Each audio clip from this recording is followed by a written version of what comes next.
A chegada de um irmão. As crianças têm de participar da chegada de um irmão. O nascimento de uma criança numa família que já tem filhos é um acontecimento familiar e não do casal. Toda a dinâmica familiar será alterada. Mesmo que os pais não contem que um irmão está a caminho, o filho percebe algo diferente no ar. Quando a criança percebe uma coisa que é real, mas desconfirmada pelos pais, mesmo que seja para protegê-lo, essa atitude pode ter consequências significativas para o seu desenvolvimento.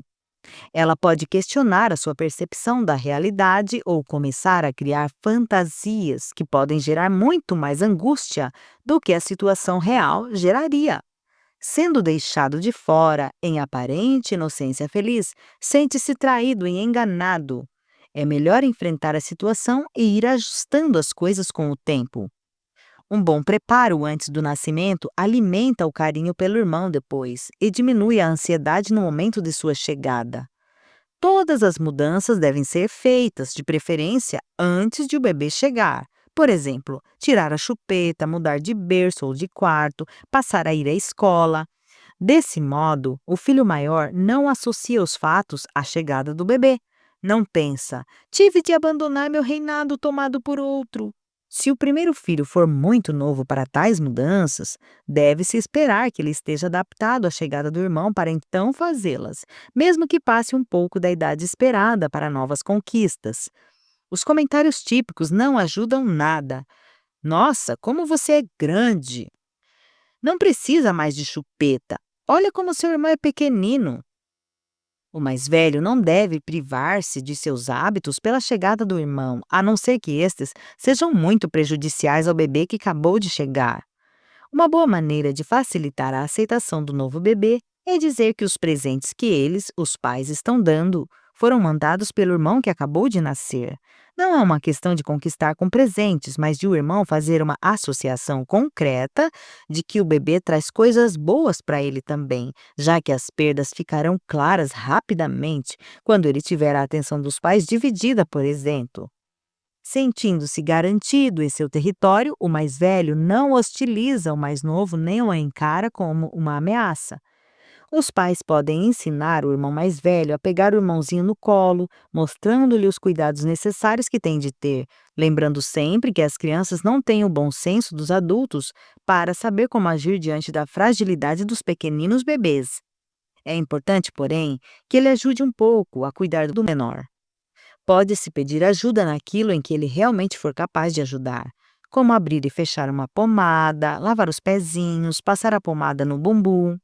Se pedirem ajuda para situações difíceis, os pais podem manifestar certa insatisfação ou excluí-lo, dizendo: deixa que eu faço. O que seria muito ruim para a criança que está também aprendendo a ser um irmão. Os problemas, em geral, surgem quando o bebê cresce um pouquinho, passa a se movimentar sozinho e começa a mexer nas coisas do mais velho.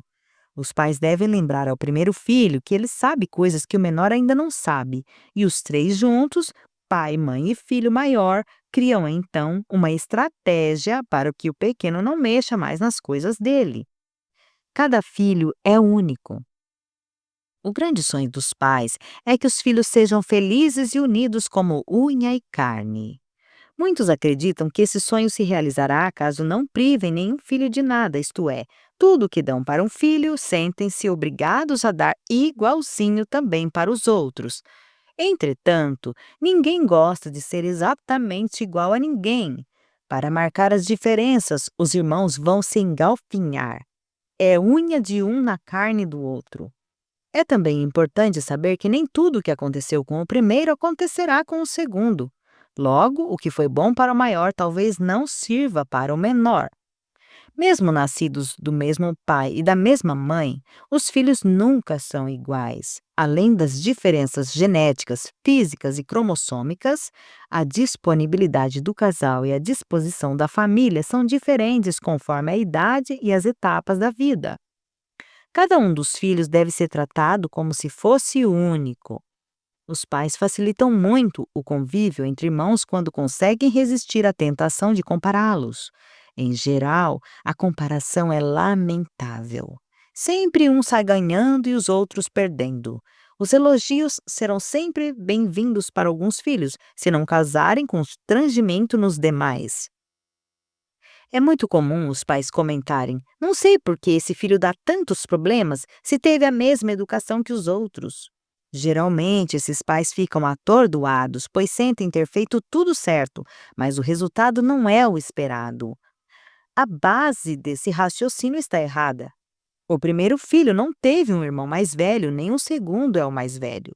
Numa família com 3 filhos, o do meio é único porque nem é o mais velho e nem o mais novo. Cada filho tem um modo diferente de ver o mundo e estar nele.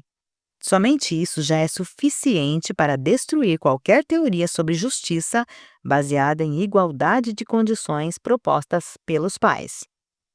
Um único filho. Atualmente, há mais de 7 milhões de filhos únicos no Brasil. Por isso, a dinâmica interna das famílias brasileiras tem mudado bastante. Os pais que trabalham fora já não convivem tanto tempo com o filho. No pouco tempo em que estão juntos, querem agradar-lhe. Já passamos tanto tempo longe, quando estamos juntos ainda vamos pegar no pé dele? Esse é o pensamento de compensação da maioria dos pais. Dessa forma, os pais se tornam muito mais recreativos do que educativos. O que o filho único recebe sozinho, de bom e de mal, seria normalmente repartido com os demais irmãos, caso existissem. Tal situação se amplifica quando o filho único também é o neto único de 4 avós vivos.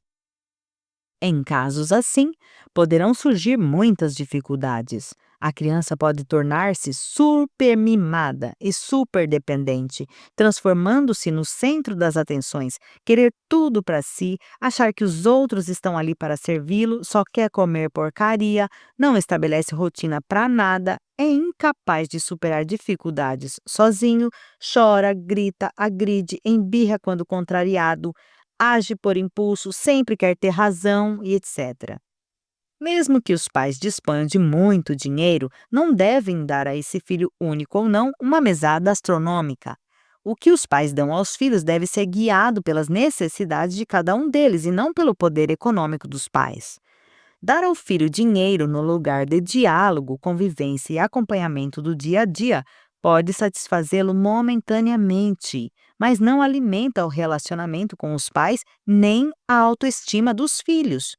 Os pais podem agir assim por culpa ou por puro prazer de proporcionar o que querem e podem, mas devem ter consciência dos prejuízos ao desenvolvimento, a partir do momento em que valorizam o ter em detrimento do ser.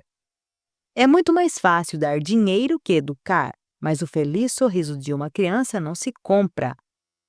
2 adultos que trabalham para dar tudo a um só filho podem facilmente cair no exagero, atrapalhando a educação da criança. Nada gratifica mais os pais que provocar num filho um sorriso de satisfação. Tem a impressão de estar fazendo o filho feliz, porém uma criança que é diariamente atropelada por presentes dificilmente conseguirá ser feliz, pois, ao contrário do que parece, ela não está sendo atendida naquilo de que precisa. Ela poderá se tornar uma obesa de brinquedos.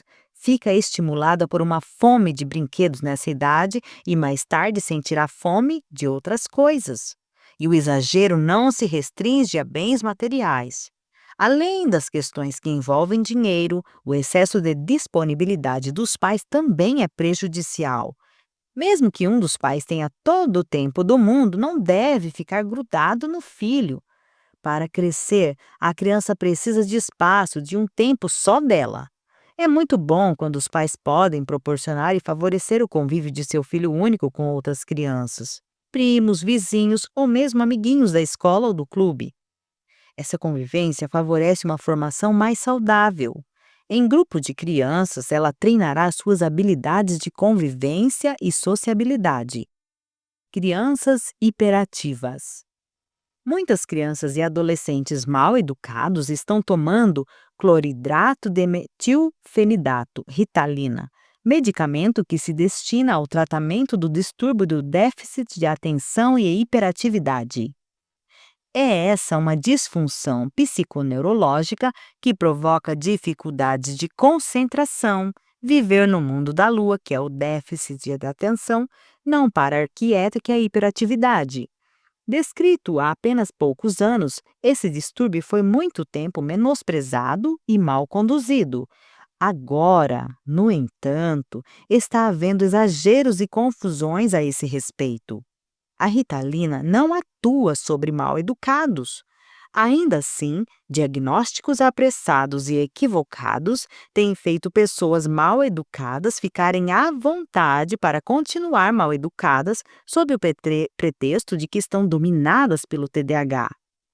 O fato de serem consideradas diferentes facilita a aceitação do seu comportamento impróprio. Portanto, antes de os pais lidarem com o filho como apenas um mal-educado ou como apenas um portador de TDAH, é importante que consultem um médico e recebam a orientação correta. Tanto o portador de TDAH como o mal-educado são irritáveis por falta da capacidade de esperar, e a espera é desenvolvida pelo exercício. Ambos os tipos são instáveis, ora estão bem, ora estão mal. O portador de TDAH costuma ser impulsivo dada a falta de capacidade de se controlar. Está sempre tentando fazer outras atividades diferentes das pedidas e só consegue manter o foco em algum assunto quando se sente emocionalmente envolvido e interessado por ele. Os jovens com esse distúrbio podem também ser agressivos. Em vez de reagirem adequadamente, é mais fácil para eles liberar a agressão, um dos primeiros mecanismos de defesa do ser humano. Observe alguns dos principais sintomas presentes no portador de TDAH. Distrair-se com pensamentos internos e cometer muitos erros por pura distração, ortografia, acentuação, pontuação. Responder antes que acabem de fazer a pergunta. Não ler a pergunta até o fim. Esquecimentos em geral de material escolar, recados, estudos feitos na véspera. Não esperar a vez de ser chamado. Interromper a fala dos outros. Agir antes de pensar. Desanimar-se com facilidade. Tirar frequentes notas baixas apesar da inteligência. Falar bastante, em sequência ou não, um assunto puxando o outro, quase sem ouvir as outras pessoas, o que o faz perder o foco inicial da conversa. Permanecer muito tempo ligado ao que lhe interessa e desligar-se do que não lhe interessa. Levantar várias vezes durante uma refeição. Fazer 2 ou mais atividades ao mesmo tempo. Ter 2 ou mais pensamentos ao mesmo tempo. Viver tamborilando os dedos das mãos. Basta sentar para as pernas se sacudirem. Mesmo dormindo, pode ter pernas inquietas. Acordar de ponta cabeça com as roupas de camas reviradas. Acordar eufórico, querendo resolver tudo naquele dia, mas acabar vencido pela preguiça.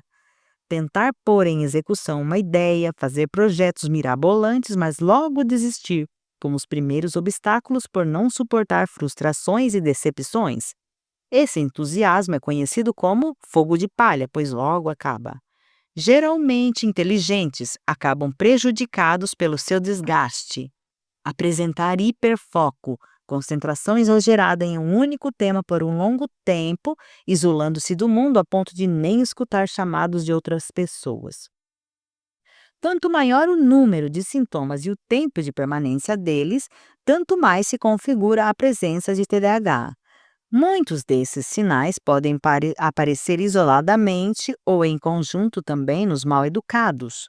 Há, porém, diferenças notáveis entre um portador de TDAH e um mero mal-educado.